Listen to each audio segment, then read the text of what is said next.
भारत में अनुसूचित जातियों की जनसंख्या के आ जाओ कि भारत में अनुसूचित जनजातियों की जनसंख्या कितनी है और कितने पार्ट्स में वो डिवाइड है। थोड़ा सा ध्यान देके सुन लो, बहुत ज़्यादा चिल्लाओगे तो गला फट जाएगा। भारतीय संविधान में अनुसूचित जातियों की संख्या 560 बताई गई है। इससे पहले कभी सुना कि जनजातियां 560 होंगी? नहीं सुना तो ध्यान से सुन लो कि जनजातियों की संख्या भारत में 560 बताई गई है। किसके अकॉर्डिंग? 1941 में अनुसूचित जनजातियों की जनसंख्या लगभग 2.5 करोड़ थी।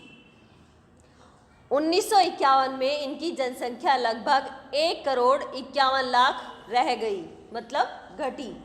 इस कमी का कारण भारत का विभाजन है, जिसके फलस्वरूप कुछ जनजातीय क्षेत्र पाकिस्तान में चले गए और कुछ भारत में रह गए।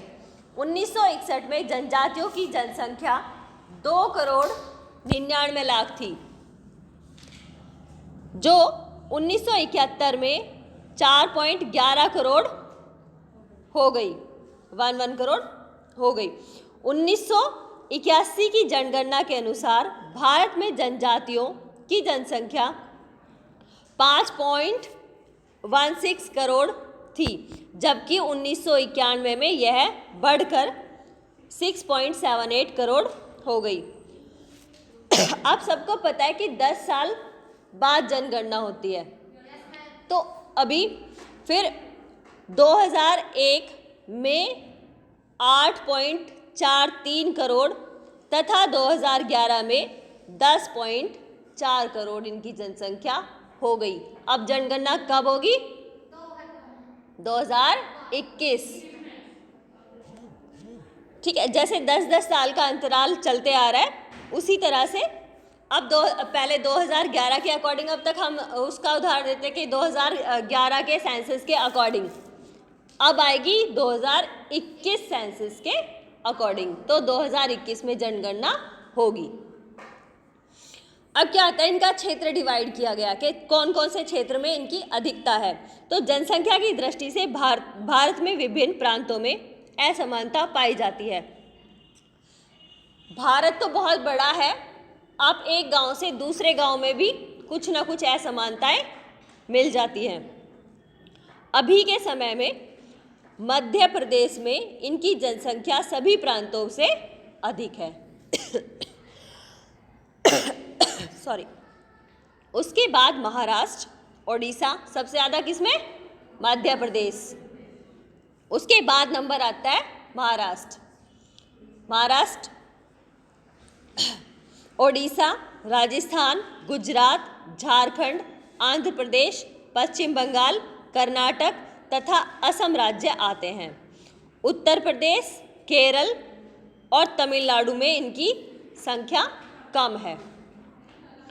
यहाँ राज्य के अकॉर्डिंग जनसंख्याओं का उल्लेख किया गया। अभी सेंसस के अकॉर्डिंग बताई कि कब कब कितनी कितनी घटती और बढ़ती रही। उसके बाद स्टेट वाइज बताई कि कौन से स्टेट में ज़्यादा है और कौन से स्टेट में कम है। अब इसका वर्गीकरण भौगोलिक एरिया के अकॉर्डिंग देखते हैं कि किस प्रकार से क्षेत्रीय वाइज जो टुकड़ा जैसे बढ़ता है, जैसे राज्यों में बढ़ता, उसके अकॉर्डिंग किसकी जनसंख्या कितनी है और कहाँ है। एक स्टडी की भौगोलिक वर्गीकरण किया बीएस गुहा ने, डॉक्टर बीएस गुहा ने भारत की संपूर्ण जनजातियों का वर्गीकरण जो किया, उनके भौगोलिक निवास के स्थान पर किया और उसे 3 भागों में डिवाइड कर दिया कि उसके 3 पार्ट बढ़ते हैं। पूरे भारत की जो जनजातीय जनसंख्या थी उसे भौगोलिक आधार पर 3 भागों में बांटा। किसने? बीएस गुहा।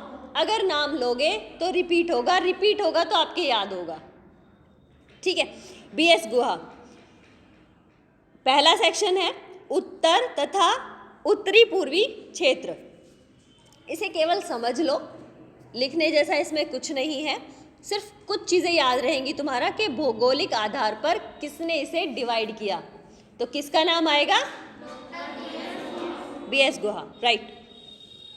इस क्षेत्र का विस्तार कश्मीर, पूर्वी पंजाब, हिमाचल प्रदेश, उत्तरी उत्तर प्रदेश और असम के पहाड़ी भाग तक है। लेह, शिमला और लुसाई पर्वत का भी क्षेत्र इसके अंतर्गत आता है। यह संपूर्ण क्षेत्र, पूरा क्षेत्र समावर्ती होने के कारण राजनीतिक दृष्टि से महत्वपूर्ण है।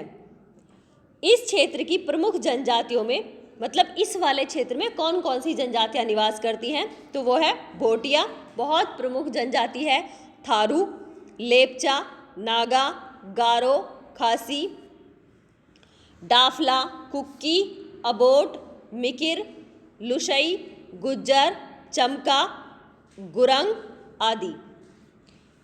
इसमें भोटिया बहुत ज़्यादा सुनने को मिलती है, नागा, गारो, खासी, कुक्की और ये चकमा, ये वाली अधिकतर हमें एग्जाम्स में भी सुनने को मिलती हैं जनजातियाँ।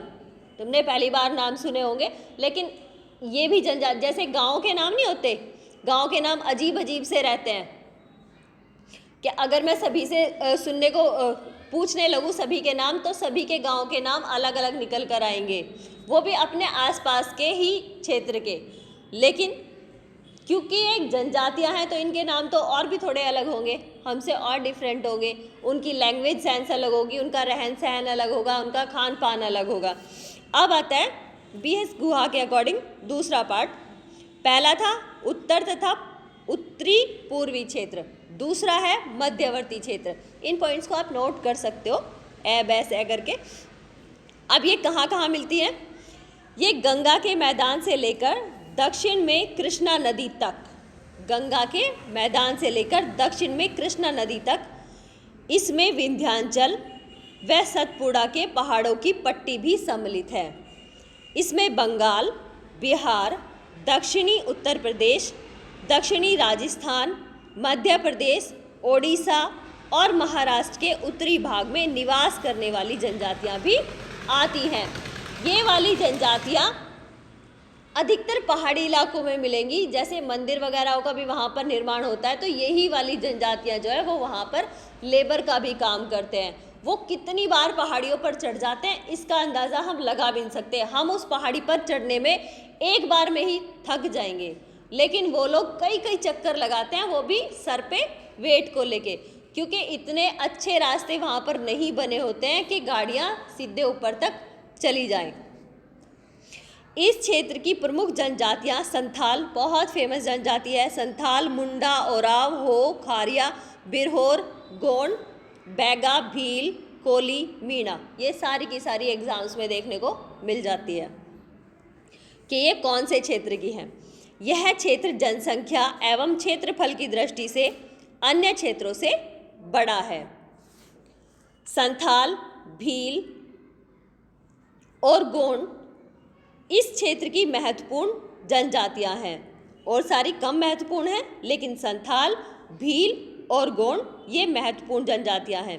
इस क्षेत्र की जनजातियों पर औद्योगिकरण एवं नगरीकरण का प्रभाव पड़ा। जैसा कि मैंने बताया कि वो लोग लेबर वर्क भी करते हैं और वहीं पर आसपास मंदिरों के पास में ही अपनी शॉप्स खोलकर बैठते हैं कि जो भी टूरिस्ट आते हैं तो उनको वो सामान सेल करते हैं, या फिर उनका जो धनोपार्जन का जो साधन होता है वो वही होता है कि वहाँ पर टूरिस्ट आते हैं और उन्हें धन प्राप्ति होती है। उसी से वो पश्चिमीकरण की ओर बढ़ते हैं, औद्योगिकरण की ओर बढ़ते हैं। तो वे नवीन शहरी संस्कृतियों के संपर्क में आ रहे हैं। जो लोग वहाँ पर जाते हैं उनको वो देखते हैं कि वो किस तरीके का पहनावा पहनते हैं, किस तरह की चीज़ें यूज़ करते हैं और उनकी क्या क्या रिक्वायरमेंट्स होती है, उसके अकॉर्डिंग उनकी कोल्ड ड्रिंक्स वगैरह, उनके खाने पीने का अरेंजमेंट उसी तरह का किया जाता है जैसा कि उन लोगों को पसंद होता है, ना कि अपनी तरह का। वो क्षेत्रीय चीज़ें छोड़कर बल्कि जो उन टूरिस्ट को पसंद आती हैं चीज़ें, उसी तरह का खान पान वहाँ पर व्यवस्थित उसकी व्यवस्था कराते हैं। वहाँ की अधिकांश जनजातियाँ कृषि कार्य में लगी हुई हैं। बिहार एवं ओडिशा की कई जनजातियाँ उद्योगों, खानों व कारखानों में काम भी करती हैं। ठीक है, जैसे आसपास जो भी कारखाने खुल जाते हैं तो उसमें काम करते हैं, भवन निर्माण होता है तो उसमें काम करते हैं। अब आता है नंबर 3, दक्षिणी क्षेत्र। BS गुहा ने 3 भागों में डिवाइड किया इसको, उत्तर तथा उत्तरी पूर्वी क्षेत्र, दूसरा मध्यवर्ती क्षेत्र और तीसरा दक्षिणी क्षेत्र। अब दक्षिणी क्षेत्र में क्या है, ये आता है पहला क्षेत्र क्या बताया, कश्मीर, पूर्वी पंजाब, हिमाचल प्रदेश। दूसरा जोन बताया गंगा के मैदान से लेकर दक्षिण के कृष्णा नदी तक। फिर आया ये, अब ये दक्षिण वाला आया, तो यह क्षेत्र कृष्णा नदी के दक्षिण में है। इसमें मैसूर, ट्रावनकोर, कोचीन, हैदराबाद, आंध्र और तमिलनाडु आदि क्षेत्र आते हैं। इस क्षेत्र की जनजातियों में नीलगिरी के टोडा, कोटा, पनियन, कदार, हैदराबाद के चैचू, कुरुम्बा और उराली आदि प्रमुख हैं। इस क्षेत्र में अंडमान और निकोबार द्वीप समूह की जनजातियां जैसे जाखा, निकोबारी, सेंटिनेली, ओंग तथा शोपन आदि को भी सम्मिलित किया गया है। अंडमान में तो आप चले भी जाओगे, लेकिन निकोबार जो है ना, अंडमान और निकोबार का नाम दोनों का साथ जोड़ा गया है, लेकिन अब अंडमान एक टूरिस्ट प्लेस बन चुका है और वहाँ की जो जनजातियाँ हैं वो टूरिस्ट के ही जो पैसा है उसी पर डिपेंड करती हैं कि टूरिस्ट आएंगे और हमारे पास धन आएगा। लेकिन जो निकोबार की जनजातियाँ हैं वो आज भी इतनी पिछड़ी है कि वहाँ पर आपका जो पार्ट है ना वो लोग जा भी नहीं सकते। आर ब्राउन ने अंडमान निकोबार की स्टडी की थी, उन्होंने भी काफ़ी इनके कल्चर के बारे में बताया। मुश्किल से कोई शोधार्थी जा सकता है, वो भी भारतीय सरकार से परमिशन प्राप्त करके, जबकि उसकी जान का खतरा बना रहता है। वहाँ पे सिपाही भी नहीं रहते, वो अपने उस एरिया में घुसने ही नहीं देते बाहरी लोगों को, वो सोचते हैं कि ये हमें मार डालेंगे। डॉक्टर दुबे ने भौगोलिक दृष्टि से जनजातियों को 4 भागों में डिवाइड किया। अभी तक हम किसका पढ़ रहे थे, गुहा का। गुहा ने भौगोलिक क्षेत्र के अकॉर्डिंग उसको 3 भागों में डिवाइड किया। अब आता है दुबे का भौगोलिकरण है, इन्होंने इसको 4 भागों में डिवाइड किया। पहला उत्तर और उत्तर पूर्वी क्षेत्र, दूसरा मध्य क्षेत्र, तीसरा पश्चिमी और दक्षिणी क्षेत्र। तीनों सेम है, बस एक पश्चिमी क्षेत्र और ऐड कर दिया डॉक्टर दुबे ने। पश्चिमी क्षेत्र में सह्याद्री के जनजातीय समूह जैसे वर्ली, कटकरी, महादेव, कोली तथा भीलों के कुछ समूहों को सम्मिलित करते हैं। तो इनका आया। अब आता है कई सारी जनजातियों के नाम और उनके निवास क्षेत्र। ये थोड़ा इम्पोर्टेंट है, अगर तुम लोग याद कर सको तो देख लेना, बाकी मैं बस बोले दे रही हूँ उनके नाम। जनजातियों के नाम, निवास क्षेत्र कि कौन कौन सी जनजातियां हैं और वो कहाँ कहाँ पे रहती हैं। मुंडा, ओराव, हो, बिरहोर, ये रहती हैं छोटा नागपुर के पठार और बिहार में। दूसरी है कौल, भील, ये रहती है राजस्थान की दक्षिणी सीमा, उत्तर प्रदेश, हैदराबाद, गुजरात एवं विंध्याचल की पहाड़ियों में।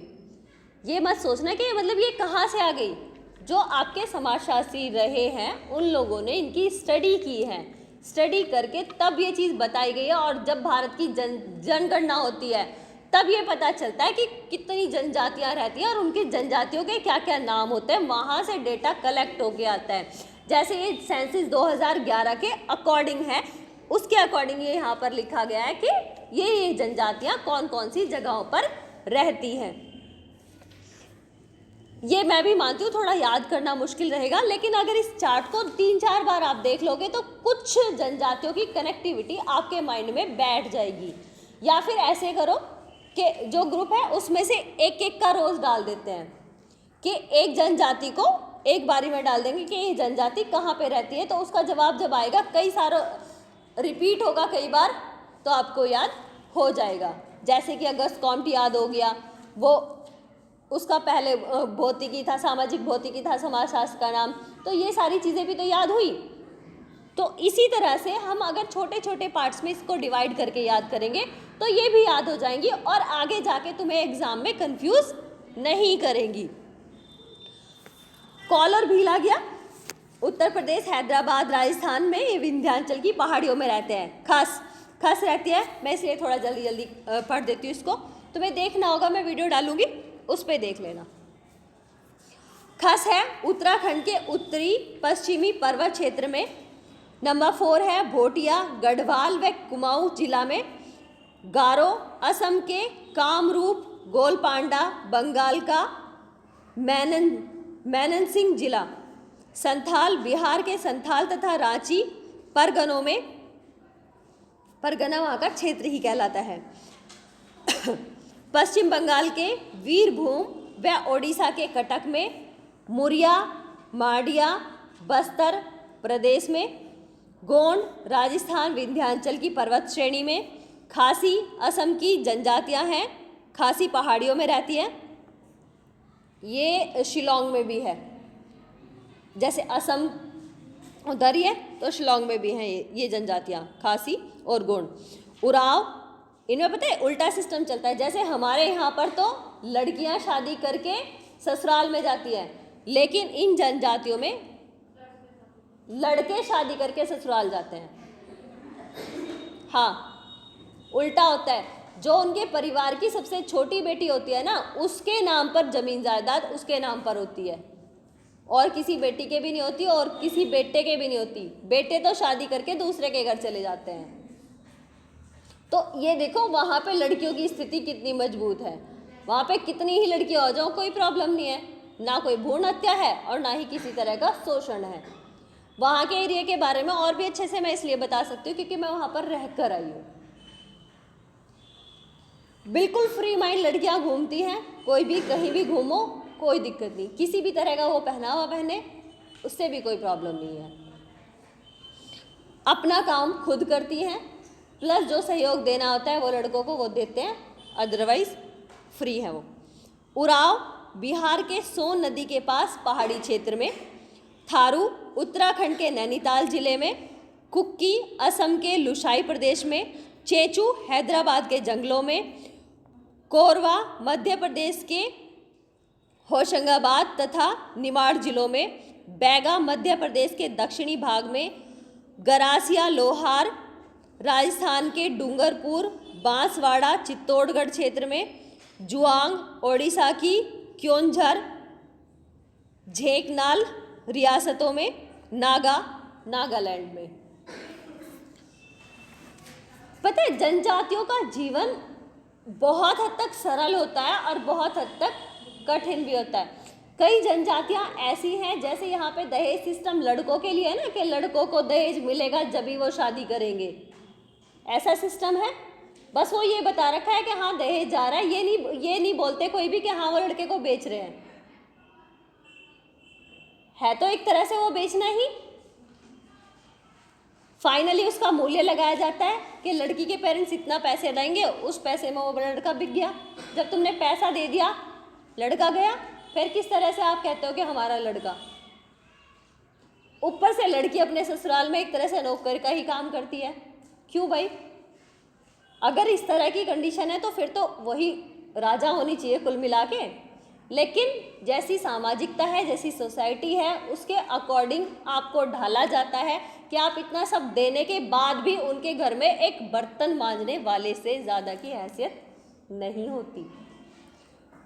कई घरों में आज एजुकेशन अपने पैर पसार रही है, तो वो लोग जैसे अपनी लड़की है उसी तरह से उससे भी बिहेव करते हैं। लेकिन मोस्टली जो घर हैं आज भी बहुत बड़ा डिफरेंस है कि बहू है तो बहू है और बेटी है तो बेटी है। तो ये डिफरेंसेस बहुत सारी जनजातियों में नहीं है। उनके घर में बेटियां कितनी भी हो जाए कोई रोक टोक नहीं होगी, इस तरह का माहौल हो। बड़ी रोचक कहानियां मिलती हैं। अगर जनजातियों को पढ़ोगे या फिर जनजातियों का लॉन्ग चैप्टर हो तो एक एक जनजाति इतनी खास है कि वो आपके मेंटली कनेक्टिविटी को एकदम ये कर जाए कि आप उससे प्रभावित हो जाओ कि उनकी ज़िंदगी क्या है, अपनी क्या है। बहुत बुरी बुरी भी हैं, ऐसा नहीं है कि सारी जनजातियों की ही अच्छी है, बहुत बुरी कंडीशन में भी है कि इस तरह की भी जनजातियां हैं कि हर संडे या फिर हर तरह का या फिर महीने का कोई ऐसा दिन रख लेते हैं और लाइन में बैठाते हैं लड़कियों को और सेल कर देते हैं। इस तरह की भी हैं। इस तरह की भी हैं कि अगर शादियां करेंगे कहीं पे तो उन लड़कियों के नाम जायदाद पहले करा देंगे, आफ्टर दैट उन लड़कियों को भेजेंगे। इस तरह की भी कंडीशंस हैं। तो हर तरह की जनजाति है। अब आते हैं प्रजातीय वर्गीकरण। एक पहला था भौगोलिक वर्गीकरण, दूसरा आया प्रजातीय वर्गीकरण। गुहा और गुहा, हट्टन व रिजले, इन तीनों ने ये वर्गीकरण दिया है। भारत की जनजातियों में पाई जाने वाली अलग तरह की जो जातियां हैं, प्रजातियां हैं, उनकी कुछ विशेषताएं हैं। उन विशेषताओं के आधार पर ये वर्गीकरण इन तीनों ने दिया है। कौन कौन? डॉक्टर गुहा, हट्टन और रिजले। गुहा नाम याद है पहले से ही? हट्टन और रिजले, ये दो नाम और ऐड कर लो, गुहा, हट्टन और रिजले। पहला वर्गीकरण था भौगोलिक वर्गीकरण। अब आता है प्रजातीय वर्गीकरण कि जिस जिस तरह की उनकी प्रजाति होगी कि कौन कौन सी प्रजाति कौन कौन से क्षेत्र में निवास करती है। तो अब प्रजाति के अकॉर्डिंग हम उनको डिवाइड करेंगे। भारतीय जनजातियों में रिजले, द्रविड़ एवं मंगोल प्रजातियों के तत्व का उल्लेख करते हैं। रिजले ने बताया द्रविड़ और मंगोल के बारे में। फिर गुहा ने बताया निग्रेटो, आदि, आग्नेय, मंगोल आदि तत्वों का, इनके बारे में बताया। गुहा ने आदि, अग्नेय और मंगोल के बारे में बताया। निग्रेटो, आदि, अग्नेय और मंगोल।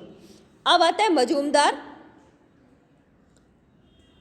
मजूमदार भारतीय जनजातियों में निग्रेटो प्रजातियों के तत्व को सम्मिलित नहीं करते, इसलिए बस इन तीनों का ही दिया है कि गुहा, हट्टन और रिजले। रिजले अलग से नहीं देता बल्कि इन्हीं को सपोर्ट करते हैं। पहला आता है निग्रेटो। निग्रेटो का किसने दिया? गुहा ने, राइट। नीग्रो प्रजाति की एक उपशाखा है। इस प्रजाति के शारीरिक लक्षण, अब शारीरिक लक्षण देखना इसके नीग्रो के शारीरिक लक्षण कैसे होते हैं कि जो इस तरह का इंसान आपको दिखेगा तो वो उसको बोला कि वो नीग्रो जनजाति से है। नाटा कद, चौड़ा सिर, गहरा काला रंग। आप अपने माइंड में थॉट बना के चलना कि इस तरह की प्रजाति कैसी दिखती होगी। काले ऊनी बाल, मोटे होठ और चौड़ी नाक, मतलब बदसूरत से भी बदसूरत, मतलब हर चीज अगली करते हुए चले गए। आदि हैं। ये कौन है? नीग्रो। दोबारा बता देती हूँ। नाटा कद, चौड़ा सिर, काला रंग, ऊनी बाल, मोटे होठ और बिल्कुल चौड़ी नाक आदि हैं। गुहा ने माना कि निग्रेटो भारत की सबसे पुरानी जनजाति है। गुहा क्या कहते हैं कि जो निग्रो है, निग्रेटो, वो भारत की सबसे पुरानी जनजाति है। ये प्रजातीय तत्व हमें दक्षिण भारत की कादर, इरूला, पनियान, असम के आगामी, नागांव तथा पूर्वी बिहार की राजमहल की पहाड़ियों में निवास करने वाली जनजातियां देखने को मिलते हैं कि इस तरह की जनजातियां उधर राजमहलों की जो पहाड़ियां हैं उधर निवास करते हैं। जब पहाड़ी एरिया में रहेंगे, गर्मी भी ज़्यादा पड़ेगी, सर्दी भी ज़्यादा पड़ेगी, कैसे वो बढ़ पाएंगे? गर्मी में आप देखो कितना काला रंग हो जाता है, और पहाड़ियों के अंदर वो रहेंगे, काली ही तो पहाड़ियाँ हैं, एनवायरनमेंट का तो फर्क पड़ता है, तो वो कैसे ब्यूटीफुल हो पाएंगे? अब दूसरा है आदि आग्नेय। आदि आग्नेय का किसने जिक्र किया था अभी? गुहा ने ही। इस प्रजाति की मुख्य शारीरिक विशेषताएं हैं छोटा कद, लंबा व ऊंचा सिर, चौड़ा और छोटा चेहरा, मुंह आगे की ओर उठा हुआ तथा नाक छोटी व चपटी होती है। गुहा ने वहां जाकर अध्ययन किया और उनकी शारीरिक विशेषताएं बताई। मध्य भारत की प्राय सभी जनजातियों में प्रोटो ऑस्ट्रियाड प्रजाति की विशेषताएं पाई जाती हैं। भील एवं चेचू लोग भी इसी प्रजाति के हैं। भील और चेचू भी इसी तरह के पाए जाते हैं। नेक्स्ट आता है मंगोल। मंगोल प्रजाति की भारत में 2 शाखाएं हैं। 2 तरह की जनजातियां मिलती है ये मंगोल, एक चौड़े सिर वाली और दूसरी लंबे सिर वाली। के मंगोल जो जनजाति है वो चौड़े सिर वाली भी है और लंबे सिर वाली भी है। चौड़े सिर वाले प्रजातीय तत्व चटगांव एवं बर्मा तथा उत्तरी पूर्वी भारत में पाए जाते हैं। लंबे सिर वाले मंगोल असम सीमाओं प्रांतों व ब्रह्मपुत्र की घाटियों में पाए जाते हैं। तो इस तरह का ये वर्गीकरण था जो राइटर्स ने स्टडी की और आप तक इनकी विशेषताओं को पहुंचाया। नहीं तो हमें क्या पता कैसे निग्रोटो होते हैं, कैसे मंगोल होते हैं, कैसे ये आदि आग्नेय होते हैं, हमें तो नहीं पता। चूंकि उन राइटर्स ने स्टडी की और वहाँ की विशेषताओं को यहाँ तक पहुँचाया। अब है भारतीय जनजातियों का वर्गीकरण। वैसे तो करना बहुत कठिन है, लेकिन प्रजातियां आज भी अपने शुद्ध रूप में नहीं पाई जाती। प्रत्येक प्रजाति में दूसरी किसी प्रजाति के लक्षण भी मौजूद थे। फिर भी मोटे तौर पर यह कहा जा सकता है कि भारत में जो जनजातियां में मंगोल, निग्रोटो, प्रोटोस्टियार्ड प्रजाति तत्व पाए जाते हैं। अब एक और बात मैं बताऊं, जैसे इन्होंने बात की कि वो एक सेपरेट जनजाति नहीं है, उनमें अलग अलग तरह के लक्षण भी पाए जाते हैं। अब आप देखोगे कि जो अंडमान द्वीप था, अंडमान द्वीप पर आना जाना किसने शुरू किया? अंग्रेज़ों ने। वहाँ पर पहले तो जनजातियाँ ही रहती थी, कोई नॉलेज नहीं, कुछ ज्ञान नहीं उनको। अंग्रेज़ों ने क्या कहा, जब यहाँ पर क्रांतिकारी अपने रौद्र रूप में आने लगे तो अंग्रेज़ों को लगा कि ऐसे ऐसे जवान बच्चे हैं, इनको अच्छी खासी पनिशमेंट दी जानी चाहिए। आपने देखा होगा बहुत सारी मूवीज़ बनी हैं कि किस तरीके के अत्याचार अंग्रेज़ों ने यहाँ पर किए। तो ऐसा तो है नहीं कि तुम में से सारे के सारे अत्याचार सहने के लिए तैयार हो जाओगे।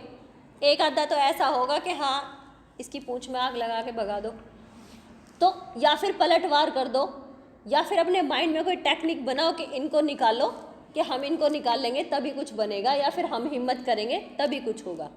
ठीक है, कुछ सह लेंगे, कुछ समय तक सह लेंगे, लेकिन एग्रेशन जो है वो आ जाएगा।